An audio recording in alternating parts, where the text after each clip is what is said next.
Hello everyone, today we are going to discuss reaction intermediate. Reaction intermediate organic chemistry की बहुत important topic होती है जिससे related exam में क्वेश्चन पूछा जाता है। तो इंटरमीडिएट में हम स्टडी करेंगे carbocation, carbanion ion, carbene, nitrene, free radical and benzyne का। ओके, तो आज हम स्टडी करेंगे कार्बोकेटायन का।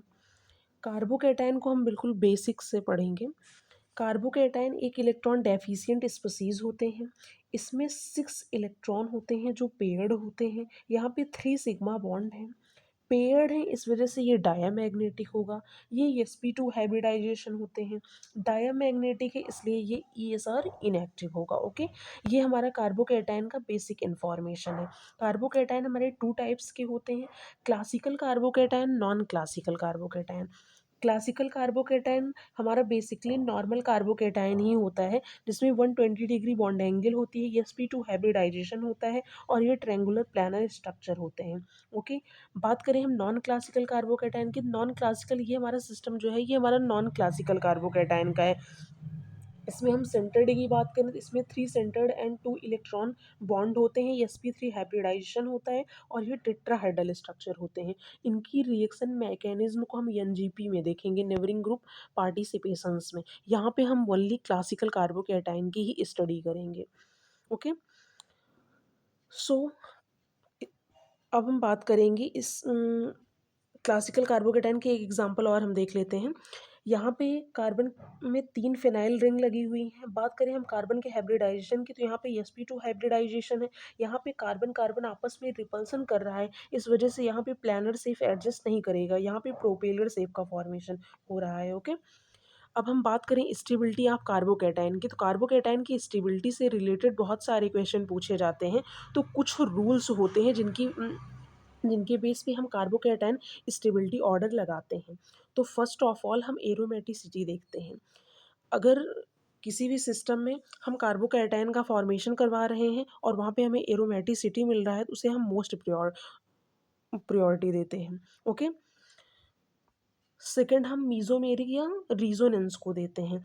कोई भी लोन पेयर कार्बोकेटायन को अपना इलेक्ट्रॉन डोनेट कर रहा है तो उसे हम सेकंड प्रायोरिटी देंगे आफ्टर एरोमेटिसिटी। थर्ड हम हाइपर कॉन्जुगेशन को देंगे। फोर्थ हम इंडक्टिव इफेक्ट को देंगे। ओके, ये कुछ रूल्स हैं जिनके बेस पे हम कार्बोकेटायन को स्टेबलाइज करते हैं। इसके कुछ एक्सेप्शन हैं, जो कार्बोकेटायन में कुछ एक्सेप्शन हैं जो जहाँ पे कुछ फैक्टर लगते हैं जो डोमिनेट करते हैं, बाकी हर जगह यही रूल लगता है, इसी के बेस पे हम कार्बोकेटायन को स्टेबलाइज करते हैं। एक्सेप्शन तो बाकी हर ही जगह पाया जाता है थोड़ा बहुत, उसको हम एग्जाम्पल देखेंगे, वहाँ से डिस्कस कर लेंगे। ओके, नोट करके ये लिख लो, बहुत इंपॉर्टेंट है। 9 alpha hydrogen dominate over 1 phenyl ring resonance. 9 alpha hydrogen जो होते हैं वो डोमिनेट कर देते हैं 1 फेनिल रिंग रेजोनेंस को। इसको हम देखेंगे एग्जाम्पल के बेस पे, अभी क्वेश्चन सॉल्व करेंगे, देख लेंगे। एक रेजोनेंस और होता है जो कार्बोकेटायन को हमारे स्टेबलाइज करता है, जिसे हम बोलते हैं dancing resonance. Okay, dancing resonance क्या होता है? ये साइक्लोप्रोपेन रिंग इसमें पाई जाती हैं। साइक्लोप्रोपेन रिंग बहुत छोटी होती है। यहाँ पे इस कार्बन का हाइब्रिडाइजेशन sp3 होता है, जिसकी वजह से इसकी बॉन्ड एंगल 109.5 डिग्री की होनी चाहिए, बट यहाँ पे बॉन्ड एंगल 60 डिग्री है। तो स्ट्रेन बहुत ज़्यादा है, इस वजह से यहाँ पे बिंट बॉन्ड का फॉर्मेशन हो रहा है और ये अपने इलेक्ट्रॉन को बैक एंड p ऑर्बिटल में ट्रांसफर कर रहा है, जिसकी वजह से हमारा कार्बोकेटायन स्टेबलाइज हो रहा है। तो हम कह सकते हैं कि साइक्लोप्रोपेन रिंग जो होती हैं वो हमारे कार्बोकेटायन को स्टेबलाइज करती हैं, इसी को हम डांसिंग रेजोनेंस बोल रहे हैं। ओके, तो यहाँ पे हमें कार्बोकेटायन का स्टेबिलिटी ऑर्डर लगाना है। तो इसके पास 3 साइक्लोप्रोपेन रिंग है, तो हम सी हमारा मोस्ट स्टेबल होगा, फिर बी होगा, फिर ए होगा हमारा। ओके, हम कुछ क्वेश्चन देख लेते हैं जिससे आपको बिल्कुल क्लियर हो जाएगा। Arrange the following based on bond dissociation energy heterocyclic cleavage. हमें बॉन्ड डिसोसिएशन एनर्जी का ऑर्डर बताना है। हमारे पास ये 4 एग्जाम्पल दिए गए हैं और हेट्रोसाइक्लिक क्लीवेज करके। ओके, तो हम इस रिएक्शन के बेस पर इसको सॉल्व करेंगे। तो यहाँ पे हम हाइड्रोजन को रिमूव करेंगे और कार्बोकेटायन का फॉर्मेशन करवाएंगे। हम चारों में से हाइड्रोजन को रिमूव करेंगे और कार्बोकेटायन का फॉर्मेशन करवाएंगे। तो इसमें हम देखेंगे सबसे ज़्यादा हमारा स्टेबल कार्बोकैटायन कौन सा है? बॉन्ड डिसोसिएशन एनर्जी हमारी जो होती है वो इन्वर्सली प्रोपोर्शनल होती है स्टेबिलिटी ऑफ कार्बोकैटायन की। कार्बोकैटायन हमारा जितना ज़्यादा स्टेबल होगा, बॉन्ड डिसोसिएशन एनर्जी हमारी उतनी कम होगी। ओके, तो यहाँ हम देखते हैं इस कार्बोकैटायन की स्टेबिलिटी ऑर्डर। तो हम बी और डी में कंपेयर करें तो इसके पास 9 अल्फा हाइड्रोजन है। इस स्ट्रक्चर को हम ओपन करके लिखे हुए हैं। देखो, इसके पास 9 अल्फा हाइड्रोजन है और इसके पास 1 फेनिल रिंग है। रूल्स के अकॉर्डिंग हम देखेंगे तो इसको स्टेबिलिटी ऑर्डर लगाएंगे। क्यों? क्योंकि ये एरोमेटिक है। बट 9 अल्फा हाइड्रोजन जो होते हैं वो 1 फेनिल रिंग रेजोनेंस को डोमिनेट कर देते हैं। ओके, जैसे यहाँ पे ये बहुत इंपॉर्टेंट टॉपिक है, 9 alpha hydrogen dominate over 1 phenyl ring resonance. 9 alpha hydrogen जो होते हैं 1 फेनिल रिंग रेजोनेंस को डोमिनेट कर देते हैं। ये एक्सेप्शनल केस है और इंपॉर्टेंट क्वेश्चन है, इसे आप लिख लो। तो हमारा डी वाला मोस्ट स्टेबल होगा, फिर बी होगा। और ए और बी में हम कंपेयर करें तो हमारा बेंजाइलिक कार्बोकैटायन जो होता है वो मोस्ट स्टेबल होता है देन एलाइलिक के। तो हमारा डी होगा, फिर बी होगा, फिर ए होगा। ओके, और ए और सी में कंपेयर किया जाए तो इस कार्बन के पास sp2 हाइब्रिडाइजेशन है और sp2 पर पॉजिटिव चार्ज स्टेबल नहीं होता है, इसलिए सी होगा, इसलिए ए होगा, फिर सी होगा। ओके, यहाँ हम कार्बोकैटायन की स्टेबिलिटी ऑर्डर लगाएं तो डी मोस्ट स्टेबल है, फिर बी है, फिर ए हमारा है, फिर सी है। और कार्बोकैटायन की स्टेबिलिटी का इन्वर्स होता है बॉन्ड डिसोसिएशन एनर्जी, तो इसे हम इसका इन्वर्स लिख देते हैं। ओके, एक क्वेश्चन और हम देखते हैं। Arrange the following in increasing order for rate of solvolysis. हम रेट ऑफ सॉल्युलिसिस बताएंगे। ओके, कार्बोकैटायन का यहाँ पे हम कार्बोकैटायन बनाएंगे पहले। तो यहाँ हम जब इसको रिमूव करेंगे, ब्रोमीन को रिमूव करेंगे और यहाँ पे कार्बोकैटायन का फॉर्मेशन करवाएंगे। ओके, सो ब्रेड्स रूल के अकॉर्डिंग ब्रिजिंग पोजीशन पर कार्बोकैटायन या पाई बॉन्ड स्टेबल नहीं होता है, बट यहाँ पे तीनों ब्रिजिंग पोजीशन पर हैं। तीनों ब्रिजिंग पोजीशन पर पॉजिटिव चार्ज लग रहा है, कार्बोकैटायन लग रहा है। तो हमारा रेट ऑफ सॉल्युलिसिस जो होता है वो डायरेक्टली प्रोपोर्शनल होता है स्टेबिलिटी ऑफ कार्बोकैटायन के। ओके, तो यहाँ पे हम कार्बोकैटायन का स्टेबिलिटी ऑर्डर लगाएंगे। तो जो कार्बोकैटायन हमारा जितना ज़्यादा फ्लेक्सिबल होगा, more flexible system more stable carbocation. Flexible यानी जिसके पास जितना ज़्यादा कार्बन एटम होगा वो उतना ही स्टेबल हमारा कार्बोकैटायन होगा। तो इसके पास more number of carbon atom है, 1 2 3 4 5 6 7 8 9 10। इसके पास 10 है और इसके पास 1 2 3 4 5 6 7, इसके पास 7 ही है। ओके, ये हमारा मोस्ट स्टेबल होगा सी।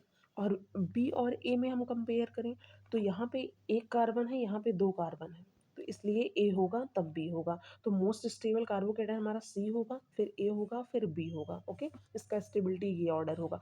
More flexible system more stable carbocation. Okay, एक क्वेश्चन और हम देखते हैं। इसमें देखो, rate of solvolysis directly proportional होता है कार्बोकैटायन स्टेबिलिटी के। कार्बोकैटायन अगर हमारा स्टेबल है तो रेट ऑफ सॉल्वोलिसिस भी स्टेबल ही होगा। ओके,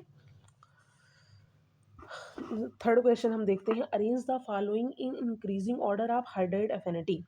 हमें इसमें हाइड्राइड एफिनिटी का इंक्रीजिंग ऑर्डर बताना है। ओके, 4 एग्जांपल दिए गए हैं। हाइड्राइड एफिनिटी हमारी जो होती है वो इनवर्सली प्रोपोर्शनल होती है स्टेबिलिटी ऑफ कार्बोकैटायन की। हमारा कार्बोकैटायन इंक्रीज होगा तो हाइड्राइड एफिनिटी डिक्रीज होगी। ओके, तो इन चारों में हम देखते हैं कौन हमारा मोस्ट स्टेबल कार्बोकैटायन है। तो हम देख रहे हैं यहाँ पे हमारा डांसिंग रेजोनेंस लग रहा है। क्यों? क्योंकि इसके पास 3 साइक्लोप्रोपेन रिंग है। ओके, तो ये हमारा मोस्ट स्टेबल होगा, मोस्ट स्टेबल कार्बोकैटायन है। सेकंड हम देखें, तो ये थर्ड वाला, इसके पास 6 पाई इलेक्ट्रॉन है और ये एरोमेटिक सिस्टम है, ये वाला होगा। ओके, ए और बी में हम कंपेयर करें तो इसके पास 9 अल्फा हाइड्रोजन है। 9 अल्फा हाइड्रोजन जो होता है वो बेंजाइलिक यानी बेंजाइलिक कार्बोकैटायन को रिमूव कर देगा, 1 फेनिल रिंग को रिमूव करता है। तो हमारा ए होगा, फिर बी होगा। स्टेबिलिटी ऑर्डर हम कार्बोकैटायन का लगाएं तो डी हमारा मोस्ट स्टेबल होगा, फिर थर्ड वाला हमारा होगा,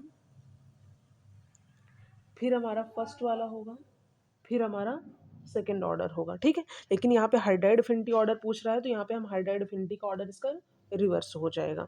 ओके, एक क्वेश्चन और हम देखते हैं।